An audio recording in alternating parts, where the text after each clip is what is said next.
that the goodness that Hitchens speaks of, or Shermer speaks of, the virtues that the atheists and the skeptics appeal to. If you were to read the books of the new atheists and say, what are the things that you guys value the most?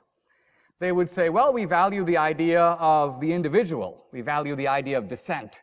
We value science as an autonomous enterprise. We value the equal dignity of women, the abolition of slavery. We value compassion as a social virtue. My point is, all those values came into the world because of Christianity. How do we know this? Well, first of all, we look at other cultures, and we see that these values, if they are there, are suppressed. They are not valued in those societies. And all you have to do is go to ancient Greece and Rome before Christianity to see that those values were either non-existent or in fact condemned.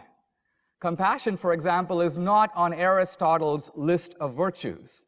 Aristotle treats it somewhat more as a vice. So compassion was brought into the world by the idea, if you will, of the suffering Christ. Or consider, for example, the value of human life. It is notorious that the Spartans used to take the sick baby to the hillside and leave it out there in the wintry cold to see if it was still alive in the morning. That's not the interesting point. The interesting point is the great philosophers of ancient Greece who knew about this treated it with complete equanimity. It was to them no big deal. And why? Because the value of human life was simply not a cherished value in ancient Greece and Rome. Christianity introduced this idea of the preciousness and worth of every human life. What about the idea of equality?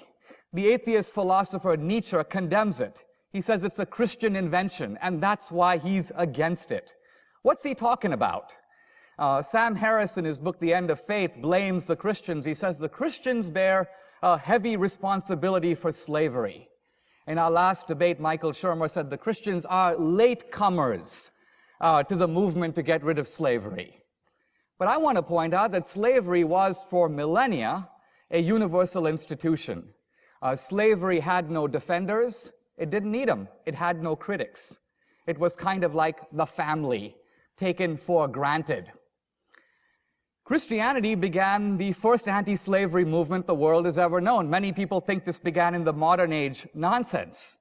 Christianity was abolished in most of Europe between the 4th and 5th century and the 10th century. Now you might say it was replaced by serfdom. Yes, but there are important differences between serfdom and slavery. A serf is not human property or a human tool in the way a slave is. So where did the Christians get this anti-slavery idea? They got it from a theological premise. We are created equal in the eyes of God.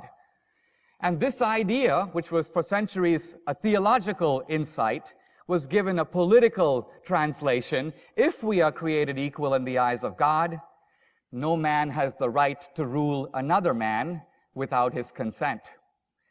This notion became the basis not only of anti-slavery, the abolition movement, but it also became the basis of democracy.